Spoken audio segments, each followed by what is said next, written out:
1 Samuel chapitre 19. Attentat de Saül contre la vie de David. Saül parla à Jonathan, son fils, et à tous ses serviteurs de faire mourir David. Mais Jonathan, fils de Saül, qui avait une grande affection pour David, l'en informa et lui dit: « Saül, mon père, cherche à te faire mourir. Sois donc sur tes gardes demain matin. Reste dans un lieu retiré et cache-toi. Je sortirai et je me tiendrai à côté de mon père dans le champ où tu seras. Je parlerai de toi à mon père. Je verrai ce qu'il dira et je te le rapporterai. » Jonathan parla favorablement de David à Saül, son père. « Que le roi, dit-il, ne commette pas un péché à l'égard de son serviteur David, car il n'en a point commis envers toi. Au contraire, il a agi pour ton bien. Il a exposé sa vie, il a tué le Philistin, et l'Éternel a opéré une grande délivrance pour tout Israël. Tu l'as vu et tu t'en es réjoui. Pourquoi pécherais-tu contre le sang innocent et ferais-tu sans raison mourir David? » Saül écouta la voix de Jonathan et il jura, disant: « L'Éternel est vivant, David ne mourra pas. » Jonathan appela David et lui rapporta toutes ces paroles. Puis il l'amena auprès de Saül en présence de qui David fut comme auparavant. David, sauvé par Michal, sa femme, fuit auprès de Samuel à Rama. La guerre continuait. David marcha contre les Philistins et se battit avec eux. Il leur fit éprouver une grande défaite et ils s'enfuirent devant lui. Alors le mauvais esprit de l'Éternel fut sur Saül, qui était assis dans sa maison, sa lance à la main. David jouait, et Saül voulut le frapper avec sa lance contre la paroi. Mais David se détourna de lui, et Saül frappa de sa lance la paroi. David prit la fuite et s'échappa pendant la nuit. Saül envoya des gens vers la maison de David pour le garder et le faire mourir au matin. Mais Michal, femme de David, l'en informa et lui dit: « Si tu ne te sauves pas cette nuit, demain tu es mort. » Elle le fit descendre par la fenêtre, et David s'en alla et s'enfuit. C'est ainsi qu'il échappa. Ensuite, Michal prit le téraphim qu'elle plaça dans le lit. Elle mit une peau de chèvre à son chevet, et elle l'enveloppa d'une couverture. Lorsque Saül envoya des gens pour prendre David, elle dit: « Il est malade. » Saül les renvoya pour qu'ils le vissent, et il dit: « Apportez-le-moi dans son lit, afin que je le fasse mourir. » Ces gens revinrent, et voici, le téraphim était dans le lit, et une peau de chèvre à son chevet. Saül dit à Michal: « Pourquoi m'as-tu trompé de la sorte, et as-tu laissé partir mon ennemi qui s'est échappé? » Michal répondit à Saül: « Il m'a dit: laisse-moi aller, ou je te tue. » C'est ainsi que David prit la fuite et qu'il échappa. Il se rendit auprès de Samuel à Rama, et il raconta tout ce que Saül lui avait fait. Puis il alla avec Samuel demeurer à Najoth. On le rapporta à Saül en disant: « Voici, David est à Najoth, près de Rama. » Saül envoya des gens pour prendre David. Ils virent une assemblée de prophètes qui prophétisaient, et un Samuel à leur tête. L'Esprit de Dieu saisit les envoyés de Saül, et ils se mirent aussi à prophétiser eux-mêmes. On en fit rapport à Saül, qui envoya d'autres gens, et eux aussi prophétisèrent. Il en envoya encore pour la 3e fois, et ils prophétisèrent également. Alors Saül alla lui-même à Rama. Arrivé à la grande citerne qui est à ce cou, il demanda: « Où sont Samuel et David? » On lui répondit: « Ils sont à Najoth, près de Rama. » Et il se dirigea vers Najoth, près de Rama. L'Esprit de Dieu fut aussi sur lui. Et Saül continua son chemin en prophétisant jusqu'à son arrivée à Najoth, près de Rama. Il ôta ses vêtements, et il prophétisa aussi devant Samuel. Et il se jeta nu par terre tout ce jour-là et toute la nuit. C'est pourquoi l'on dit: Saül est-il aussi parmi les prophètes?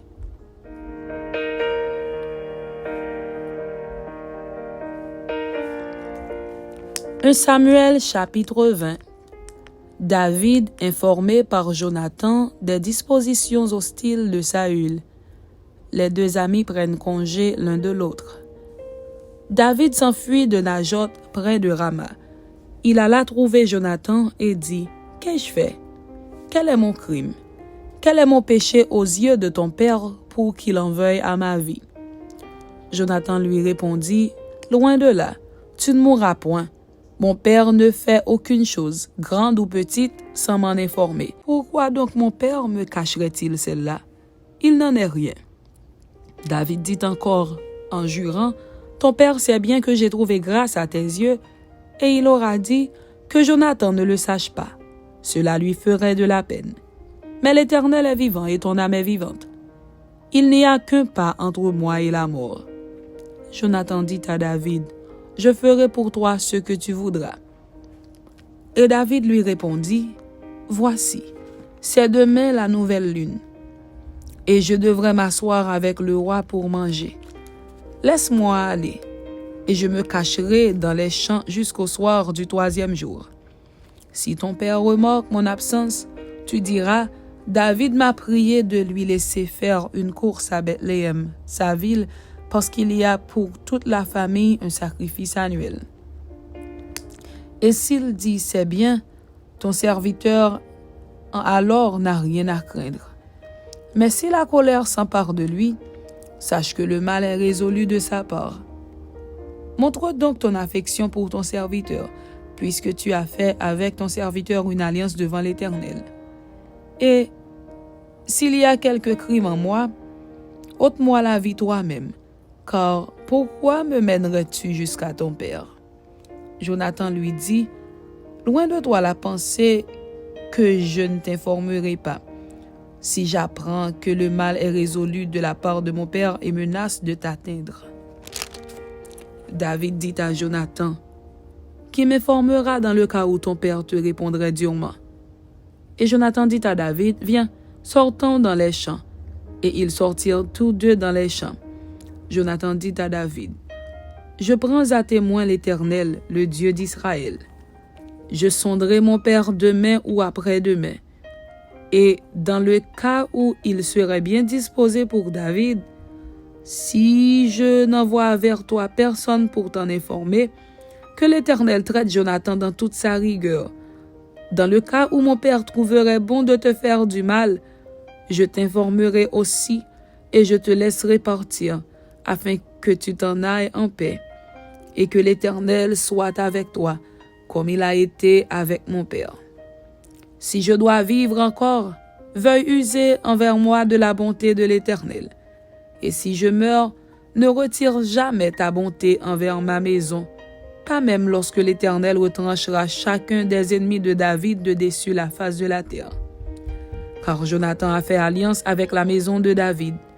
Que l'Éternel tire vengeance des ennemis de David. » Jonathan protesta encore auprès de David de son affection pour lui, car il l'aimait comme son âme.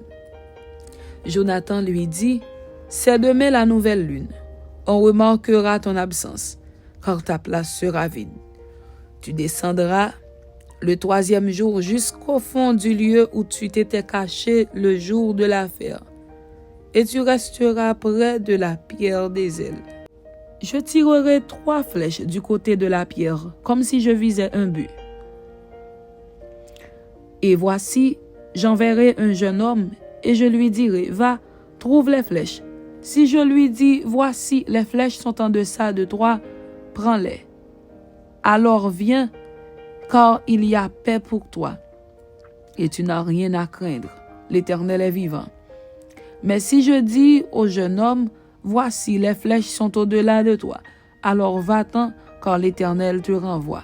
L'Éternel est à jamais témoin de la parole que nous nous sommes donnée l'un à l'autre. » David se cacha dans les champs.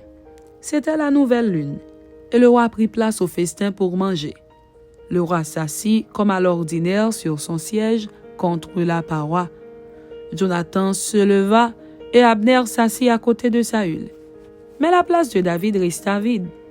Saül ne dit rien ce jour-là, car, pensa-t-il, c'est par hasard. Il n'est pas pur, certainement, il n'est pas pur. Le lendemain, second jour de la nouvelle lune, la place de David était encore vide. Et Saül dit à Jonathan, son fils, « Pourquoi le fils d'Isaïe n'a-t-il paru au repas ni hier ni aujourd'hui » Jonathan répondit à Saül, « David m'a demandé la permission d'aller à Bethléem. Il a dit, « Laisse-moi aller, je te prie, car nous avons dans la ville un sacrifice de famille, et mon père me l'a fait savoir. Si donc j'ai trouvé grâce à tes yeux, permets que j'aille en hâte voir mes frères.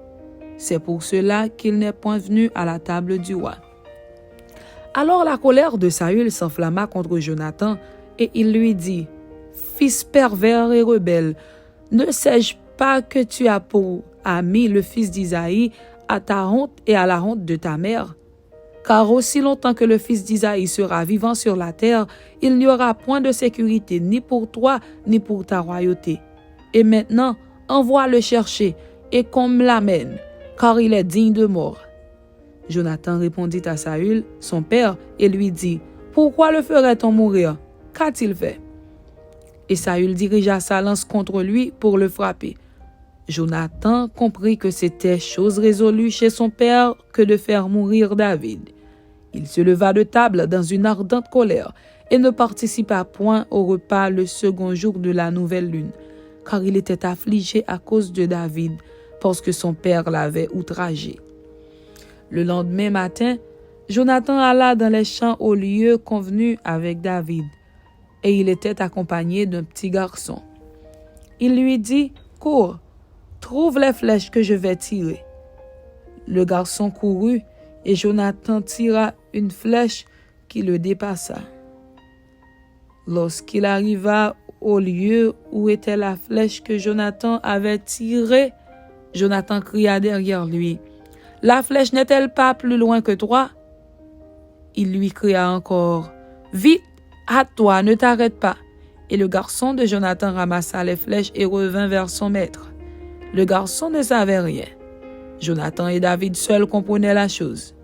Jonathan remit ses armes à son garçon et lui dit, « Va, porte-les à la ville. » Après le départ du garçon, David se leva du côté du midi, puis se jeta le visage contre terre et se prosterna 3 fois. Les 2 amis s'embrassèrent et pleurèrent ensemble. David surtout fondit en larmes.